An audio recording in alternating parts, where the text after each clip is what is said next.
Welcome, everybody. I am John Ryan, and this is the Full Count Major League Baseball show for Tuesday, May the 31st, the last day of May. I can hardly believe it's June 1st, and I can hardly believe some of the teams that are playing in Major League Baseball, whether good or bad.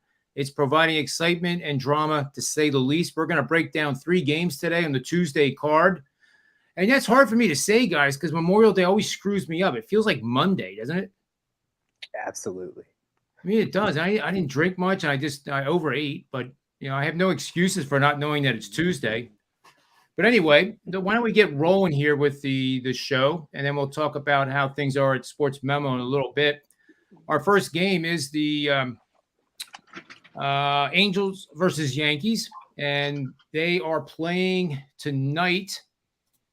Just pulling up the notes here quick, guys. Here we go. Angels here. They've been a little bit of a slump. Second in the American League West, 27-22 for the season. They were 10 games over 500 at one point. The Yankees just continue to kind of steamroll everybody, 33-15. Jordan Montgomery is on the hill. They've done extraordinarily well in his starts. The line is very surprising to me with the Angels only a plus 120 underdog. I'm seeing across the board here. You would think that the Yankees would be like minus 180, minus 170. However, there's a whole breakdown here that explains why this line is what it is. And why don't we start with Jeff here and see what he has for this matchup that starts at 7:05 at Yankee Stadium in the heat of the day. Yeah, the Yankees have had their ups and downs. They're only 5-5 in their last 10 games, and they're putting up 3.3 runs. But what they've been able to do on the other side has been, what's been impressive. They're holding in the last 7 games. They're holding opponents to a 168 batting average, and they're allowing under 2 runs a game in the last 5. The Angels are coming off a game that you would have expected them to win since 2020. As an away dog, teams are just 2-9 after putting up 10 or more runs and 10 or more hits and a loss in their previous games. So, that was one that they wanted to win, and now they've lost 5 straight, and they're allowing almost 7 runs a game.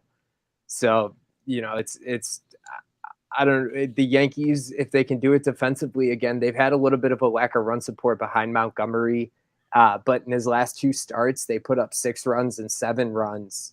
And in the last 2 years, Yankees were on the other side. While the Angels should have won that game with their offense, the Yankees only allowed 3 hits, I believe, in their last game, and they ended up losing. So in the last 2 years, teams as a home favorite off a loss allowing 3 or less hits are 9-2 as well. So I might avoid that Angels bullpen that's been pretty good on the road. They haven't been great all year, but they got a 3.13 ERA on the road. So I do find myself riding with the Yankees, but I might stick to the first 5. Good stuff, Jeff. I like the breakdown there. I'm a little concerned, though. I'll be interested to see what Kevin Thomas has to say about this. That Angels lineup always scares me, whether they're on a 10-game losing streak or a 10-game winning streak. Ohtani, Mike Trout, Jared Walsh, and Jared Walsh is the first baseman for them. They're all averaging 92 miles an hour exit velocity on the season. One of the few teams in the league, including the Yankees, who do not match that. They do have Aaron Judge at 95.3, though. Kevin, what do you think of this matchup? And is there any concern that it's time for Montgomery to kind of lose one of his home starts with the Yankees? I do have a premium play on this game, so I will look at the total. But to touch on what you said a little bit, the Angels are a little bit better against lefties than righties, and we know Montgomery is a lefty. And then I'm going to jump a little bit on Jeff's bandwagon there when he's saying the Yankees allowing 3 or less runs. They came off that series with Tampa Bay, losing the last 2. And the main thing I'm seeing here is Judge is their guy. He's either hitting home runs, hitting the ball hard, but Torres is playing with a wrist injury. Who knows how good he's going to be without Gio Stanton in that lineup. The runs have been hard to come by. So I'm really looking at this 8.5. I'm pretty sure it opened at 9, and you can get under 8.5 for minus 110. I'm actually leaning to that because look at Noah Syndergaard. kid jumped back. He had a horrible outing against Texas and then came back, pitched 8 solid innings. I think he gets up for a big game like this. Montgomery, he does his thing and limits the he's only given up like 6 or 5 hits at home per game and under 3, or the ERA is around 3. So that 8.5, I think, is a steal. I mean, it moved for a reason. So I would take under 8.5. I like it quite a bit. I like that side of it. And in addition to your premium pick over at sportsmemo.com, which everybody should get over there and get on board, we have $2 Tuesday with JM Sports, which is our guy right here, Jeff. 5% Major League best bet. This guy is just amazing with his 5% best bets. I think you're 20-4, 20-3? Yep. 20-4. 20-4. So 83% run. That's not 83% like 5-1 guys. This is over almost 25 plays, and it's just outstanding stuff. Dr. Chuck is the second of the 3 amigos for the $2 Tuesday, a first ever WNBA 5-star bomb, he calls it. You want to make sure you'll get that with the $5 purchase. It costs $5 to get all 3. Dion D'Amico, the First Lady of Las Vegas, has her 5-star National League Game of the Month going. And they get all 3 of those right now at sportsmemo.com for $5. We're going to come back to this game because I do have my show best bet on this game, and I don't want to spoil the excitement. Let's move on to the next game, and that one is the San Diego Padres at the St. Louis Cardinals. 7:45 tonight, Busch Stadium, St. Louis, Missouri. Adam Wainwright, the veteran. I actually saw him pitch, and Kevin Thomas isn't going to like this at all. I didn't like it either. 1-0 shutout against the Phillies. I forget what playoff season that was, Kevin, but that game ended with Ryan Howard rupturing his Achilles on the last pitch of the game. And Adam Wainwright was just exceptional. I'll just never forget that performance. It was one of those that was actually better than the 5 no-hitters that I saw, to be honest with you. It was very impressive. He's now a veteran. He's reinvented himself like Clayton Kershaw and so many others have. He's been getting beat around a little bit here of late. He's 5-4 with a 3.12 ERA. And another veteran, Blake Snell, who was elite starter just a few years ago. He's now with the San Diego Padres, who are second in the National League West, trying to chase down those Houston Astros. Good luck with that. They're 30-18, 12 games over 500, and still trail the Houston Astros, who were tied with the Los Angeles Dodgers for the best record of the month of May so far. Let's start with Kevin Thomas on this matchup and see what he has for us. I won't lie. I was going back and forth on this one for a while because Blake Snell, he's pitched 2 games now. He's getting 5-6 innings, and I think his last game he threw 100 pitches. So if you can throw 100 pitches, especially if your coach ain't pulling you, you're good to go. Then you're looking at Wainwright. I think he's averaging like two and a half strikeouts a game anymore. He has reinvented himself, but he's got probably one of the top defenses in all of baseball in the Cardinals.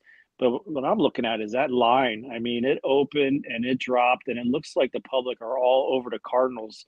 So it kind of scared me a little bit there. So I was looking more at the over 8.5 because the 8 of the last 13 have gone over 9 runs for the San Diego Padres on the road. And that's kind of what I look at, how they do on the road and stuff. And these guys have been solid, scoring runs on the road. So I'm going to look at that over 8.5 for a run line for a complete game because Wainwright's not going to get you 6 innings. And then after that, what are you going to get if Wilson goes out there? Because he was horrible last time. So good stuff. I like it. Let's move over to Jeff here. I have a question for you, Jeff. And when Jeff's done, Kevin, you can chime in as well on this. The Cardinals pitching is amazing in ground ball to fly out ratio, both the starter and bullpen. They rank second best in Major League Baseball with starting pitching that averages 1.667 more ground ball outs than fly ball outs. And also the bullpen ground outs to fly outs ratio is more than double. And that ranks 6th in Major League Baseball. I'm just wondering if these Padres, with their uppercut swings, are going to be able to get the barrel on the ball here and do some damage. What do you think? I think that mentality behind that uppercut swing is a do or die thing that I think we talked about before. But that if you get a hold of a ball, you obviously got a chance with some of those big uppercut swings. But like Kevin said, St. Louis has one of the best defenses behind you, which is one of the big aspects to keeping that ball on the ground. So if they can get a hold of one, they can obviously put one deep over the fence, but it's hard to get those hits and get those runs when you're keeping the ball on the ground like that constantly. Yeah. What do you have any comments on that, Kevin?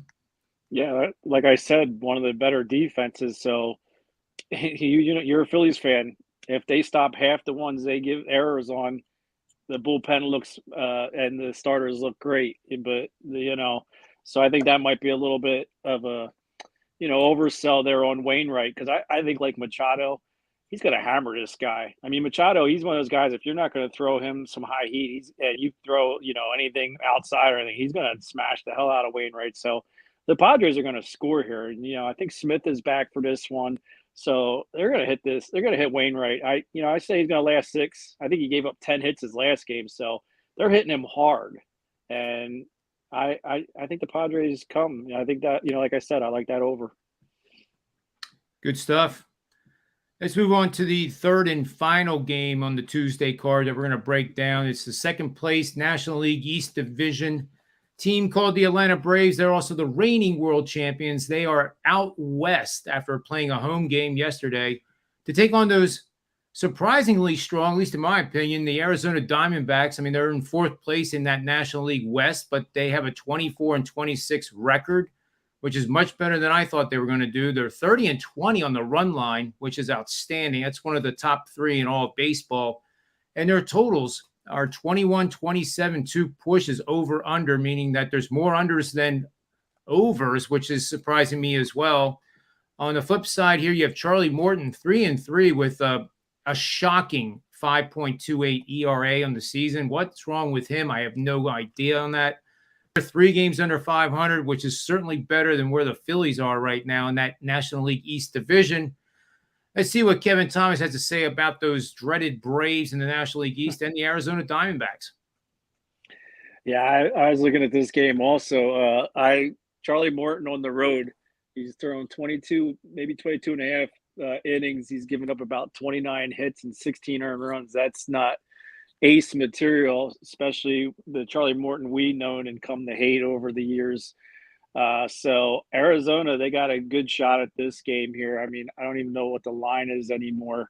The unknown, though, for me is their pitcher, Humberto Castellanos. I'm not very well into knowing him, but it seems like at home, 23 innings, 28 hits, and 15 earned runs. So what I'm looking at is the first 15 innings, because if you look at a lot of the Braves games, most of their damage is done in the first 3 to 4 innings. They give up, and they get a lot of runs in those first 4. I remember Dr. Chuck saying the first inning is known for lots of runs. So you can get the Braves over 2.5 first 5 innings at -120, and then you can jump on the other side of the Diamondbacks and get over 1.5. But that's a little higher juice at -155. So if you're looking at a 5-run game, 5 inning, you can cash out with both of those. And I found those both at DraftKings. Good stuff. This Castellanos guy I did look at and did some research on him. He doesn't throw hard. It's basically you're going to see 90-mile-an-hour fastballs, but with heavy sink action, which will tail in on the hands of a right-handed batter, and it's a very good pitch. And it just goes to show that spin rate is probably going to become more important than miles per hour, especially with the evidence that the ball is not the same ball. How many times have we seen a guy jack a shot that he is confident is way out of the stadium only to be caught right at the wall? So there is stuff going on with the ball, and the statistics are definitely reflecting the change in that. And it's leading right into baseball, going back to, I think, the traditional format where we'll actually see professional hitters hit behind a runner on first base to get them to second and give themselves up to get a runner in scoring position, which seems to be completely void in Major League Baseball right now. But that's one of the best ways to score a run, for goodness sake. But this guy throws a slider that's 86, and it's exceptional. Spin rates, I'm going to pull him up real here quick. He has about 2,200 on the four seamer that sinks, and that's why it sinks late. And it's just a great pitch. So I think he'll be able to keep the Braves off balance somewhat. But your point too, that Atlanta does the damage in the first three innings is true. So he's going to have to get through, the first inning unscathed, and then maybe he can get through the lineup at least once before giving up something. But Charlie Morton is just not pitching well. Exit velocity is close to 90 miles an hour. Hard hit percentage, 38% is terrible. Exit expected slugging percentage of 480. I mean, it's just nothing you would ever think a Charlie Morton would be. And he's walking 10% of the batters he faces, so he's lacking the control. And then when he misses, he puts it over the plate, and it gets hit no matter what the ball is. Anyway, that's my take on that. Let's see what Jeff has to say here about this matchup and any best bet that he might be leaning towards. Yeah, kind of said it, John. That Arizona hasn't exactly favored the over on the totals games this year, but especially with Charlie Morton on the mound, I'm going with the over in this game. I mean, Morton in 9 starts, 8 of them have gone over the total, including 3 straight and 3 out of the 4 on the road. He's given up 16 runs in 21 innings on the road this year, and he's 9-1-1 over under following a game that went under the total the night before. So Arizona has had some tendencies to go over. While it hasn't been frequent, they've gone over in the last 2 Castellanos starts after, I believe, starting like 1-4 over under on the year in his first 5 starts. But they're also 13-3 over under after 3 or more consecutive games going under the total in the last 2 years, and they're 44-25 over the total after a win in the last 2 years. So Morton's given up those runs, and Arizona has found a way to go over the total, especially after a couple consistent games staying under that total. Yeah, they get quite a bit. Yep. I mean, until proven wrong, you don't fade guys that are struggling. You don't fade batters that are hotter than hot. You just don't do it. Yeah. The only thing I did, Castellanos too, and his last 3 starts in those ones that he went over the total twice, he's given up 11 earned runs in 14 2/3 innings. So wow. He's given up some high totals just in his last 3 starts that has changed what he's done to start the year. That's amazing. That's good stuff. That's really good. So now it brings us to this segment of the show called Best Bets for the show. And I want to make it clear that when we give out best bets here, like especially with Kevin Thomas, he has a best bet premium that you should go over to SportsMemo and get on the Yankees Anaheim matchup. I believe that's the game. So these are show best bets. These are not necessarily the premium best bets unless we note it as a premium best bet that goes to our all access clients. After all, it wouldn't be very fair for you to pay $300 for a month of service, and then we're giving out the picks that you get that you paid for on a show. So, but these are picks that we do consider betting, and in most cases, I do bet the games that I mention on the shows. Just to be clear about that. I think I'm going to make myself go first, and that slide with the best bet angle of the day, and I like the Angels tonight. I do think that they've lost 5 in a row. They're going to be a team that's going to be. They're not going to go away, and they're not going to go away in the AL West, and they're going to be contending the whole season. They have way too much talent. Like I said, they have 3 guys that are 92 mile an hour or higher exit velocity. I think this matches up pretty good against Montgomery. I think the value is there. So the betting angle is to I just have to pull it up here so I can see. I know it's on the screen, but I can't see that screen. But there we go. Bet on road dogs, 115 to 165, which basically means you're playing against a favorite of 125 to 175. And with that, team, the dog, coming off a game in which 17 or more runs were scored, and now taking on a foe that allowed 4 or fewer runs, as Jeff Michaels said about the Yankees, just not allowing like anybody to score. And it's almost like they get pissed off when somebody does score. And they've done that for 3 consecutive games. That combination of 3 simple metrics 67, 47, 58% on the money line last 5 seasons. And believe me, 58% is good. But what makes this really good is that it's averaged a 138 dog wager. That's made 42 units per unit wager. So I'll be real quick with this. If you're playing blackjack at the casino and played that many hands at the table, you would have made $2,000 on a $100 bet per wager, assuming you never got blackjack. But keep working with me here. This system here has gone 20 games over, but because it averages a dog, it's made double what you would have made at the blackjack table. So that's why I call these betting systems the blackjack Major League Baseball betting systems that I have, and I have several hundred of them. And to be honest with you, I think in this day and age, I'd rather sit at home and watch a baseball game or bet on a baseball game that qualifies under one of these systems than go to a casino and play 100 hands of blackjack. Because one, I'd probably get thrown out for card counting because I wouldn't be able to control myself. Anyway, that is my best bet for the show, the Los Angeles Angels. And let's move over to Jeff with his best bet. And by the way, Jeff Michaels, I like saying this, is the son of Ralph Michaels of Wager Talk. And I consider Ralph a legend in the industry. He founded North Coast Sports and is just such a reputable man with a lot of integrity. And he has a son that is following in those footsteps. And I think it's just totally awesome. So, Jeff, take it away with your best bet for the show.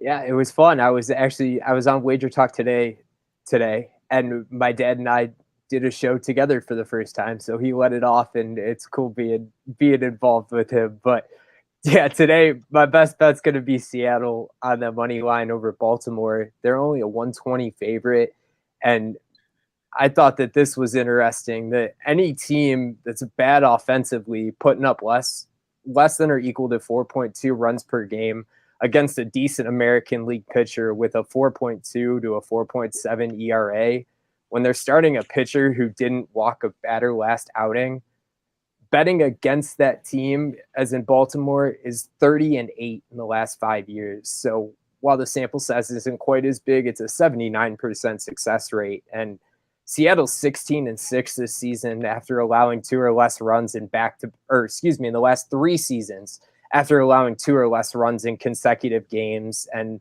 they're putting up 4.5 runs in the last 10, even with their record. And they're 10-2 in their last 12 games as a road favorite, putting up over 5.5 runs. And Baltimore just can't seem to hit righties. They're batting a 233 and putting up 3.7 runs. And they're just 3-15 as a home dog after putting up double-digit hits in the last 18 opportunities. So they're coming off that big win, that 10-0 win, and now they're a home dog against Seattle that, while the record hasn't showed it, they've played well in the last couple of games, and they've played well as a road favorite on the year for sure.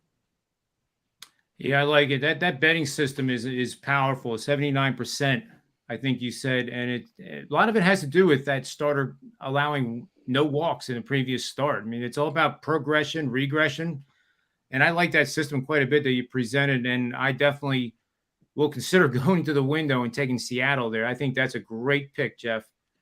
Let's see what Kevin Thomas has for us, but before we do, I just wanted to mention that Jimmy Adams is the Wager Talk $2 guy, and he's on a massive run in the MLB. He's picking 75% winners, almost as good as Jeff at his 79% clip or 83% clip with his 5%ers that he has going.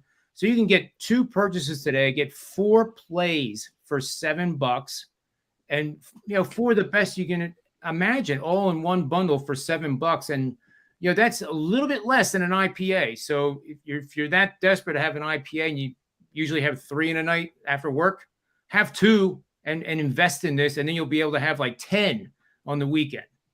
Okay? Let's see what Kevin Thomas has for us for a show best bet. Yeah.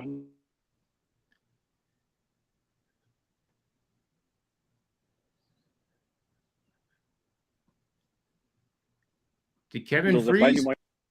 No, he's still there. I'm here. Okay. Can you see me? Yeah, you just froze a little bit, I think. It must be stage. Did you hear what I said? If I knew Mike Trout was going to stay healthy for the whole season, I would bet them to win the AL. I like them a lot, and I think that's one of the better lineups if they stay healthy. But to get on my pick here, if you're a Phillies fan like me are, you were super excited to see Moniak out there in center field. I know the batting hasn't been there, but it's game one, right? Guy made great catch. He's going to be a stud, and that's going to help my guy here, Alec Boehm. All we need is Moniak to hit the ball because Alec Boehm, he only has 3 home runs this season, but the kid's hitting the ball hard. And with that lineup, they're going to have to pitch to him. And that is dangerous. And I like it today. It's been a while since he's had one. Again, I think the last one was against the Dodgers. But I think Junis is the kind of pitcher that he's going to tag pretty good here. And you get it for plus 425 units. That's a steal because these Phillies got to win. So if he gets 4 bats, I'm betting one of those goes over. Yeah, he's played very, very well, and he's playing defensively very, very well compared to last year. So kudos out to him. I think the Phillies will pull it together at some point. And we got to remember, too, the Washington Nationals didn't get to 500 until they were 42-42. I'm sorry, 40-40, the year that they won it.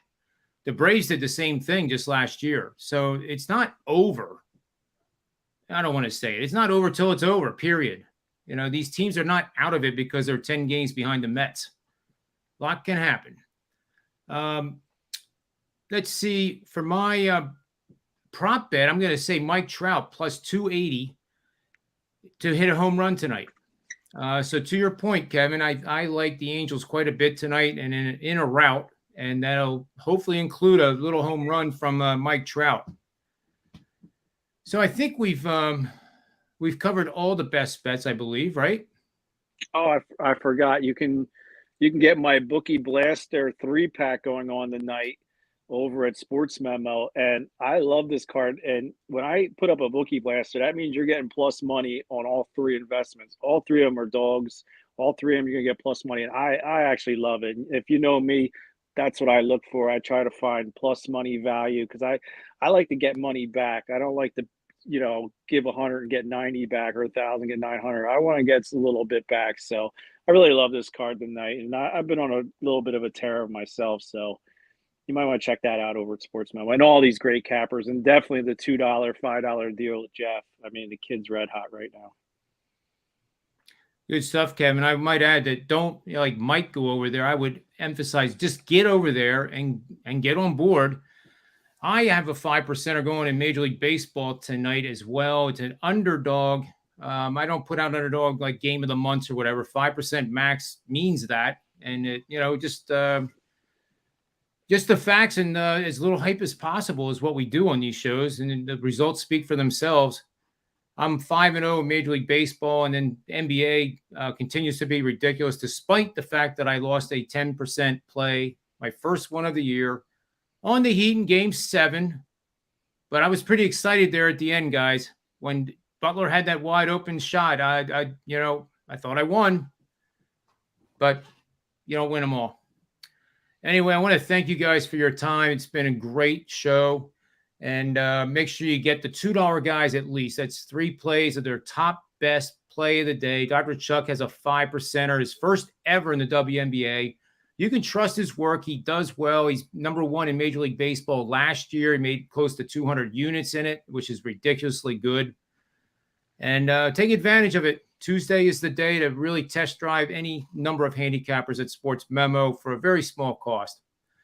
So, guys, we'll adjourn here, and we'll have another edition of the Major League Baseball Full Count Show coming on tomorrow at 3 p.m. Eastern Standard Time.